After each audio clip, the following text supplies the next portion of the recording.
I am proud कि आज मेरे एमएलए ने अपने माँ के भाषा में, मातृभाषा में, कॉकबरॉक काउप्रू में आज अपना पॉइंट रखा असेंबली के अंदर।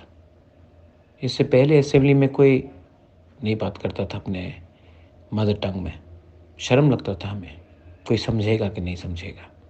लेकिन आज तिपरामोथा के एमएलए ने बात किया और कोई समझ सकता है तो समझ सकता, नहीं समझ सकता तो नहीं समझ सकता, हमारा भाषा समझ लो।